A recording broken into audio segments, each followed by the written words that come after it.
के इस दौर में खुद को सुरक्षित रखना सबसे बड़ी चुनौती है।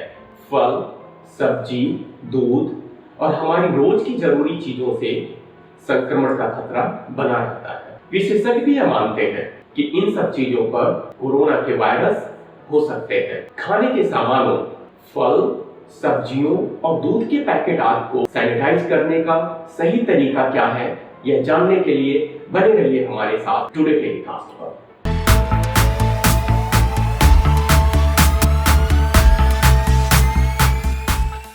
नमस्कार, मैं हूं कुमार विनोद और आप देख रहे हैं टुडे टेलीकास्ट। आज के इस एपिसोड में मैं आपको सैनिटाइजेशन का सही तरीका बताऊंगा, जिसका पालन करके आप संक्रमण के खतरे से बच सकते हैं। इसलिए वीडियो को अंत तक जरूर देखिए। जब आप सब्जियां या फल खरीदते हैं तो दस्ताने का प्रयोग जरूर करें। घर आने के बाद दस्ताने को अच्छी तरह से धो लें। बाहर से लाई गई सब्जियों को सीधे किचन काउंटर पर न रखें। अगर ऐसी सब्जियां हैं जिन्हें आप तुरंत नहीं धो सकते हैं तो इन्हें बंद जगह पर रखने की कोशिश करें और 3 से 4 घंटे के बाद ही इनका प्रयोग करें। कच्ची सब्जियों को गुनगुने पानी या नमक के साथ धोएं। अगर आपके पास क्लोरीन है तो आप इसका प्रयोग कर सकते हैं। आप इससे सब्जियों को धुल सकते हैं। आप साफ पानी से भी सब्जियों को कई बार धो सकते हैं। कई घरों में हाइड्रोजन पेरोक्साइड या पोटेशियम परमैंगनेट का भी उपयोग किया जाता है, लेकिन यह वायरस की तुलना में बैक्टीरिया पर कहीं ज्यादा कारगर होता है। फलों और सब्जियों पर साबुन, कीटाणुनाशक विम बार या घर की साफ सफाई में इस्तेमाल होने वाले उत्पादों और वाइप्स का प्रयोग बिल्कुल न करें। यदि आप कच्ची सब्जियों को साफ करने के लिए साबुन और पानी का उपयोग कर रहे हैं तो इसे अच्छी तरह से धुलें, नहीं तो यह पेट के लिए हानिकारक हो सकता है। दरअसल सब्जियों की सतह से साबुन निकालना काफी कठिन होता है। कच्ची सब्जियां या सलाद न खाएं। नमक और गुनगुने पानी से धुलने के बाद भी फलों के छिलके उतार कर ही खाएं और सब्जियों को पका करके ही खाएं।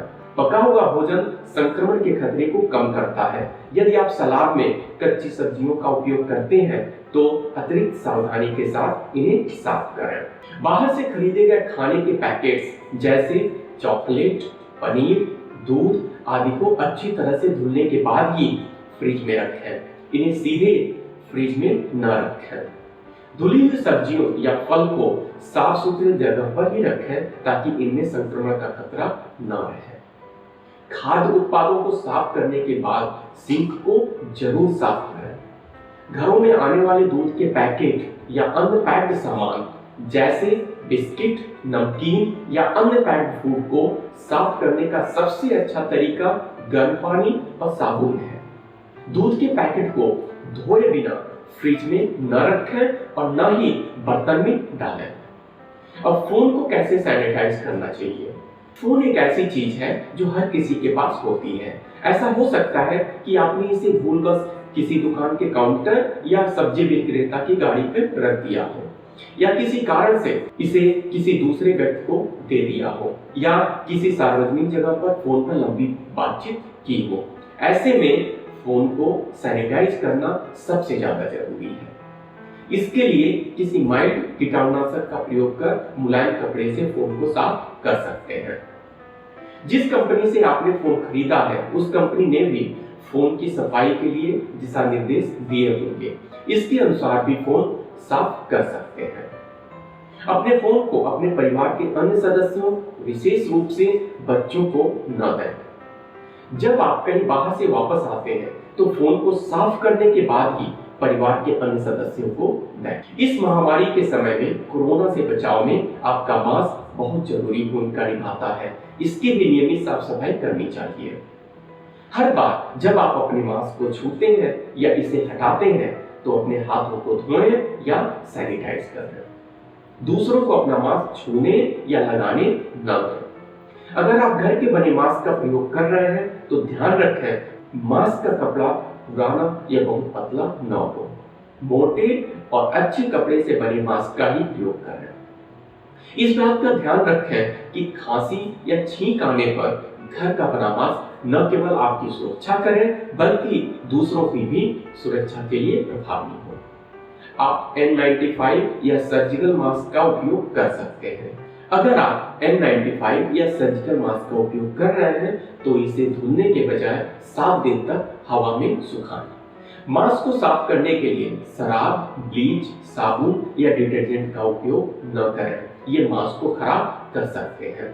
अगर आपके घर का कोई सदस्य काम करने के लिए बाहर जाता है तो ये जरूरी है कि आप रोज अपने घर के दरवाजे, हैंडल, नॉब्स आदि को सैनिटाइज करें। इसके लिए आप किसी भी कीटाणुनाशक का उपयोग कर सकते हैं। गुनगुने पानी के साथ सर्फ या साबुन के घोल से भी आप घर के दरवाजे और नॉब्स आदि को सैनिटाइज कर सकते हैं। अब बात आती है कि घर पर कपड़ों को कैसे धोएं और कैसे सुखाएं। अगर आपके घर में सभी लोग स्वस्थ हैं तो आप सामान्य तरीके से कपड़े धुल और सुखा सकते हैं, लेकिन यदि आपके परिवार में कोई व्यक्ति काम के लिए बाहर जा रहा है, बच्चे डे केयर में जाते हैं, यदि आप अन्य परिवारों से मिल रहे हैं और बाहरी लोगों के संपर्क में हैं, तो आपको अतिरिक्त सावधानी बरतने की जरूरत होती है। ऐसे कपड़ों को अलग से धोएं और अलग से सुखाएं। अब एक मुख्य समस्या है कि पैसे और नोटों को कैसे साफ करें। अब इसके लिए जितना संभव हो डिजिटल भुगतान करें। कैश का उपयोग करने के तुरंत बाद अपने हाथों को धो लें या सैनिटाइज कर लें। यदि आपके पास सैनिटाइजर नहीं है तो अपने मुंह या नाक को छूने से बचें। अब दवा की स्ट्रिप्स को कैसे साफ करें। दवा की स्ट्रिप्स से भी संक्रमण का खतरा बना रहता है। वजह यह है कि आपके घर पहुंचने से पहले दवाएं कई हाथों से गुजरी होती है। ऐसे में इन्हें सैनिटाइज करना बेहद जरूरी होता है। मेडिकल स्टोर से लाने के बाद दवाओं को कुछ घंटे तक अलग रख दें ताकि वायरस खत्म हो जाए, इसके बाद इसका प्रयोग करें। अब जरूरी यह है कि घर को सैनिटाइज कैसे करें। इसके लिए आप ethanol, thymol, ethyl alcohol, glycolic acid, chlorine dioxide, citric acid, hydrochloric acid, iodine, isopropyl alcohol, lactic acid, hydrogen peroxide, sodium chloride आदि से घर को सैनिटाइज कर सकते हैं। यह सभी चीजें बाजार में उपलब्ध हैं। ध्यान रखें कि कुकिंग गैस या इस तरह की अन्य जगहों के आसपास इन उत्पादों के छिड़काव न करें क्योंकि ये ज्वलनशील हो सकते हैं। एक सवाल यह भी है कि कोरोना वायरस फर्श या सतह पर कब तक जीवित रह सकता है। इसके संबंध में अभी कोई जानकारी नहीं है। WHO के अनुसार यह कुछ घंटों या कई दिनों तक फर्श या सतह पर बना रह सकता है। यह सतह के प्रकार, तापमान या वातावरण की नमी आदि पर निर्भर करता है। इसलिए सावधानी बरतें, घर पर रहें और मास्क जरूर लगाएं। नमस्कार।